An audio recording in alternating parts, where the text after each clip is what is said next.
আরে দেখছি তো অনেকগুলো পদ বানিয়েছিস, কিন্তু তোর রান্নাগুলো খাওয়া যাবে তো, নাকি আবার দেখতেই এত ভালো লাগছে?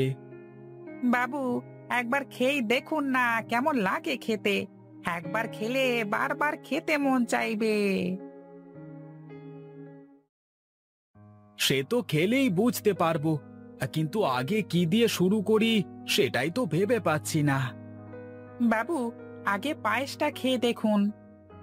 ঠিক আছে, দে তোর পায়েসটা খেয়ে দেখি কেমন হয়েছে। ছি ছি ছি ছি ছি, খোয়াক্তু! এটা কেমন পায়েস রে পাগল? কেন বাবু, কি হয়েছে? আরে পায়েসে এত লবণ কেন? কই দেখি দেখি, আমি একটু খেয়ে দেখি কি হয়েছে। বাবারে, এই যা বাবু, আমি তো ভুল করে চিনির জায়গায় লবণ মেরে দিয়েছি বাবু। আপনি এক কাজ করেন, এই মাংসটা খেয়ে দেখুন কেমন হয়েছে। আচ্ছা দেখি খেয়ে। আহ! হুপ! উড়ে বাবা রে, ও মরে গেলাম রে, জ্বলে গেল জ্বলে গেল, আমার গাল মুখ সব জ্বলে গেল রে। ও বাঁচা, আমাকে বাঁচা। পানিতে পানিতে পানিতে পানি দে, ও কেউ আমাকে পানি দে পানি দে। ওরে বাবা রে, ওরে বাবা, ঝাল ঝাল ঝাল ঝাল, বহুত ঝাল। আরে এই নাও দাদা পানি।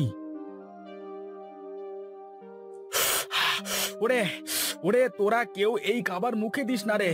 ওরে বাবা, এই খাবার খেলে বাঁচবি না কেউ। ও বাবা, কি ঝাল! আচ্ছা দাদা, সবাই ঘরে চলো এখন। এই খাবারগুলো কি করব বাবু? এই খাবারগুলো তোর, তুই খা বসে বসে এই সব খাবারগুলো, যত সব। কি করি দাদা বলো তো, আমার যে প্রচন্ড খিদে লেগেছে। ডাইনিং টেবিল ভর্তি খাবার, কিন্তু কোনো খাবারই খাওয়ার মতো নয়। কি আর করবি, আমরা তো রান্না করতে পারি না, আর দুনিয়াতে আমরা তিন ভাই ছাড়া তো আমাদের আর কেউ নেই। কে খাওয়াবে আমাদের রান্না করে? হ্যাঁ রে, বাবা মা মারা যাওয়ার পর থেকে সবকিছু কেমন যেন উল্টো পাল্টা হয়ে গেছে। না না, কিছু একটা করতেই হবে, তা না হলে টাকা পয়সা কোনো কিছুরই কমতি নেই। আমাদের বাইরে থেকে ভালো রাঁধুনি খুঁজে আনতে হবে। ভালো রাঁধুনি গ্রামে কোথায় পাবি? সবাই ওই রামু কাকার মতনই হবে।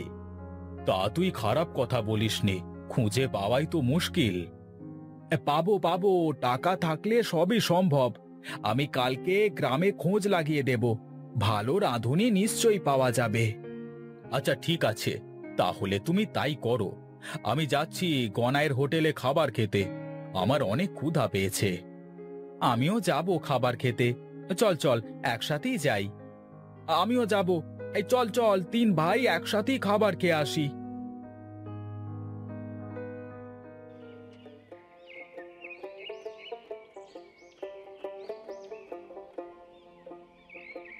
আরে দাদা, আপনারা বসুন বসুন। হ্যাঁ দাদা, কি খাবেন বলুন? ভাত, ডাল আর গরুর মাংস দেব? আরে দে দে, তোর যা যা ভালো লাগে সব কিছু দে। ঠিক আছে দাদা, আপনারা বসুন, আমি সবাইকে খেতে দিচ্ছি। এই গনাই, তোর খোঁজে ভালো কোনো রাঁধুনি আছে রে? আমাদের একটা ভালো রাঁধুনির দরকার আমাদের বাড়িতে, যে তিনবার রান্না করে দেবে, আর কোনো কাজ করতে হবে না, মোটা টাকা বেতন দেব প্রতি মাসে। না দাদা, আমাদের গ্রামে তো রাঁধুনি খুঁজে পাওয়া মুশকিল। ছেলে মানুষ তেমন রান্না বান্না করতে পারে না, আর মেয়ে মানুষ যাও দু একজন পারে, লোকলজ্জার ভয়ে কেউ এভাবে বাড়ি বাড়ি কাজ করতে চায় না। তাহলে কি করি বলতো? রান্না বান্না করে খেতে যে খুবই অসুবিধা হচ্ছে, আমরা তো কেউ ভালোভাবে রান্না করতে পারি না। কেন বাবু, আমার হোটেলে প্রতিদিন এসে খেয়ে গেলেই তো পারেন। তোর হোটেলে খেয়ে তো আর সারা জীবন পার করে দেওয়া যাবে না। আপনার এই সমস্যার একটাই সমাধান আছে আমার কাছে, যদি অনুমতি দেন তাহলে বলতে পারি। হ্যাঁ বলো গনাই দাদা, কি তোমার সমাধান? আপনারা তিন ভাই বিয়ে করে নিন, তাহলে আপনার বউয়েরা ভালো করে রান্না করে আপনাদের খাওয়াবে, আর কাজের লোকেরও দরকার পড়বে না। তা তো তুমি ঠিকই বলেছ, বুদ্ধিটা মন্দ দাওনি।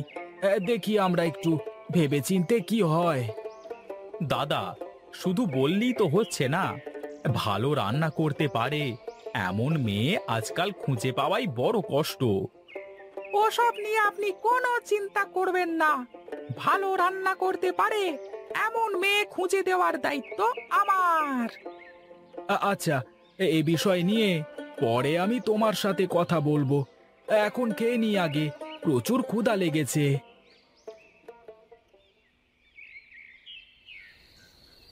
কানাই, সুজয়, আমি তোদের বড় ভাই। আজ যদি বাবা বেঁচে থাকতেন তাহলে তোদের এতদিনে বিয়ে দিয়ে দিতেন। আমি তোদের বড় ভাই হওয়ার সুবাদে সেই দায়িত্ব এখন আমার। তাই আমি চাই তোদের দুই ভাইকে বিয়ে দিতে। না ভাই, তা কি করে হয়? তুমি আমাদের বড় ভাই, যদি করতে হয় তুমি আগে করবে, তারপরে আমরা। বিয়ের গল্প কোথা থেকে আসছে শুনি? আমরা তিন ভাই এভাবেই ভালো আছি। দেখিস না বিয়ের পর কেমন ভাই ভাইতে ঝামেলা বাঁধে, ভাইদের সম্পর্ক নষ্ট হয়ে যায়। আরে বাদ দে সেসব কথা। সারা গ্রাম খুঁজে তোদের জন্য আমি ভালো ভালো মেয়ে দেখে নিয়ে আসব। শুধু আমাদের জন্য কেন, তোমার জন্য মেয়ে দেখো একবারে। আমি বলি কি দাদা, ভালো দেখে একটা রাঁধুনি খুঁজে আনলেই তো হয়। এসব বিয়ের ঝামেলায় জড়ানোর দরকার নেই। সারা জীবন তো আর আমরা এভাবে থাকতে পারবো না। ছেলে মেয়ে সংসার সবার দরকার হয়। তাই বলি কি, তোরা বিয়ে করে নে। ঠিক আছে, যদি বিয়ে করতেই হয় তাহলে তিন ভাই একসাথে করব, না হলে করবই না বিয়ে, এই বলে দিলাম। আচ্ছা আচ্ছা, ঠিক আছে, তাই হবে। এখন অনেক রাত হয়েছে, ঘুমা। কাল সকালে গিয়ে গনায়ের সাথে কথা বলে আসবো।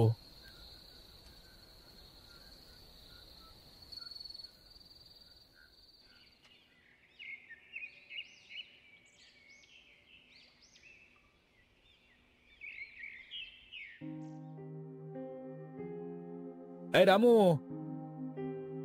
হ্যাঁ বলেন বড় বাবু, কি সেবা করতে পারি আপনাকে? তুই গনাইয়ের দোকানে গিয়ে গনাইকে বাড়িতে ডেকে আন। গিয়ে বলবি আমি ডেকেছি, খুব জরুরি কাজ আছে।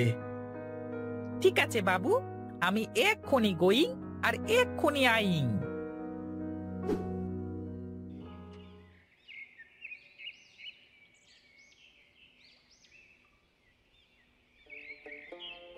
আরে রামু যে, তা এত সকাল সকাল তোমার পায়ের ধুলো যে আমার দোকানে পড়লো, আর নিশ্চয়ই তোমার বাবুরা তোমাকে খাবার নিতে পাঠিয়েছে। না পাঠিয়ে বা কি করবে? তুমি যে রান্না করো সে রান্না তো আর মানুষের মুখে রোচে না। এই সকাল সকাল বাজে কথা বাদ দাও তো। আমি তো তোমার মতো মানুষের কাছ থেকে রান্না শিখি নে। যতটুকু পারি ততটুকু করি, ভালো না হলে আমি কি করব হে? আচ্ছা আচ্ছা, ঠিক আছে, বাদ দিলাম সে কথা। তোমার কি লাগবে তাই বলো। বড় বাবু তোমাকে খুব তাড়াতাড়ি তার বাড়িতে ডেকেছেন, এক গুরুত্বপূর্ণ কথা আছে বললেন। আমার সাথে তাড়াতাড়ি চলো। ও বুঝতে পেরেছি, চলো চলো।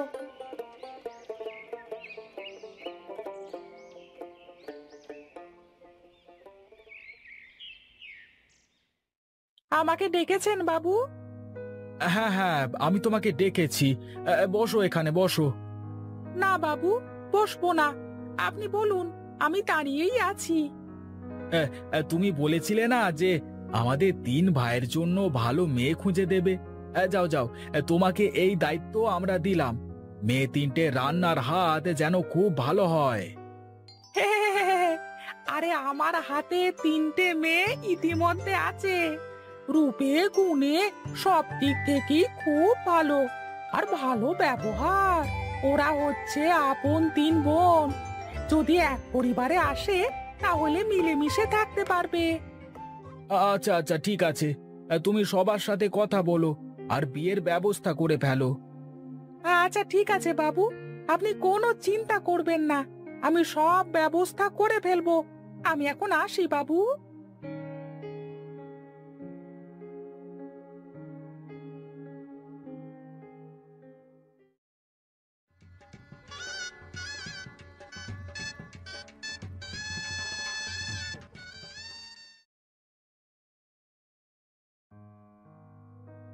আহা, আরে এমন রান্না আমি জীবনেও খাইনি। সত্যি তোমাদের রান্নার হাত অনেক ভালো। হ্যাঁ দাদা, এখন থেকে কেউ আর বাঙাল বাড়ির রান্না নিয়ে কটূক্তি করতে পারবে না। লোকে তো কটূক্তি করবেই, লোকে তো আর জানে না এখন বাঙাল রান্না কেমন হয়। হ্যাঁ, তা তুই ঠিক বলেছিস। আমার মাথায় একটা বুদ্ধি এসেছে। কি বুদ্ধি দাদা? এবার বাবা মায়ের মৃত্যুবার্ষিকীতে সারা গাঁয়ের লোককে দাওয়াত করব, আর ওই দিন বাড়ির বউয়েরা মিলে সব রান্না করবে। তাহলে তো লোকজন জানতে পারবে বাঙাল বাড়ির রান্না কেমন। কিন্তু এত রান্না এরা করতে পারবে? তুমিও একদম ওসব নিয়ে ভেবো না, আমরা সব ঠিকঠাক রান্না করে দেব। দেখবে তারপর বাঙাল বাড়ির রান্নার কেমন নাম ছড়িয়ে পড়ে। বাবা বাবা বাহ, তাহলে তো আর কথাই নেই। তাহলে তাই করা হোক।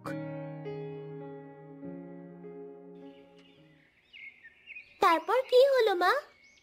এরপরে ওদের পরিকল্পনা অনুযায়ী বাঙাল বাড়ির 3 বউ প্রতি মৃত্যুবার্ষিকীতে সারা গ্রামের লোকজনকে রান্না করে খাওয়াতো।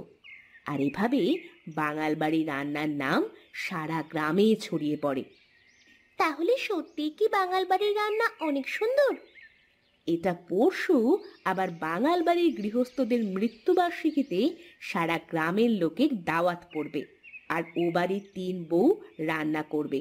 তখন খেয়ে দেখে আসিস, তাহলে বুঝতে পারবি। ঠিক আছে মা, তাহলে পরশু তুমি আর আমি যাব বাঙাল বাড়ির নেমন্তন্ন খেতে।